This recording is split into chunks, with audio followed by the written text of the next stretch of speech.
John Longworth. Now, he's chairman of the Independent Business Group and Foundation for Independence. He's also former Director General of the British Chambers of Commerce and joins us now. Good morning to you, John. Good morning. Morning. Now, you have written an interesting piece for the media over the weekend about how we can escape this crisis without economic costs. We already know there are battles going on between the Treasury and the Department of Health in terms of lockdown, how long it's needed, what sort of lockdown, the cost to the economy. Figures today suggesting £2.4 billion a day cost to the economy of this lockdown. And we know a lot of the government's focus as we're getting testing done and ramping up, hopefully, and more protective equipment and the ventilators and all of that and being done, that the focus is increasingly going to be how do we get out of this? What have you been looking at as those options?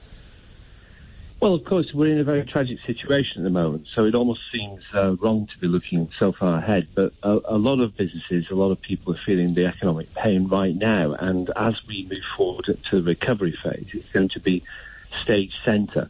There's a lot of work going on. The Centre for Brexit Policy, which I'm director of, also is working on some research on how we should emerge from this crisis. And I wrote a piece, as you said. I had said a few weeks ago that we were in a sort of 1930s post-crash period. Well, I now think we're in the 1940s post-war sort of period. And we've got to get to grips with the idea. And I think I hope the government will, that actually all the borrowing that's gone on and the provision of quantitative easing shouldn't be reversed once we get into the recovery period. It should not be a case of austerity for another 10 years. In fact, on the contrary, it's more like the 1940s, where stimulus has to be provided by the government. And why not? We're actually in a world where deflation will be the big challenge, where interest rates are at a record low, and we can actually use that borrowing to stimulate the economy. We should stimulate the economy, but not actually stimulate the public sector in the way the 1940s was. We should stimulate the private sector, because it's the private sector that's got the innovation, it's the private sector that's going to get us out of this. Well, indeed, and of course, we know a lot of the public sector has continued. Obviously, the NHS care workers, we need bin collections, we need all of that. But this is the thing, isn't it? There's a big concern is that we know we're having a massive drop. You can't lock down an economy and tell people to stay at home and not go to work and have people not paying their taxes and then not expect a massive recession. However, it's a question of how long the recession is. And lots of people talking about whether it's a V shape, a U shape, or an L shape. So we have an economic recession and then we just stay there and we don't come out of it. And so many people are talking about, I can't wait to get back out again, go to the pub, spend money. But again, there'll be lots of people who won't have jobs, who won't have money, who won't be able to do that. They won't be able to get back to work. And that's going to be a concern that this drags on for, say, a decade. Yeah. Well, 85% of the UK businesses are family-owned or family-run, not the big corporations that can borrow huge amounts of money that the Chancellor's provided. 5 million people are self-employed. There's 1 million already going into liquidation. The longer this goes on, the more that's going to happen.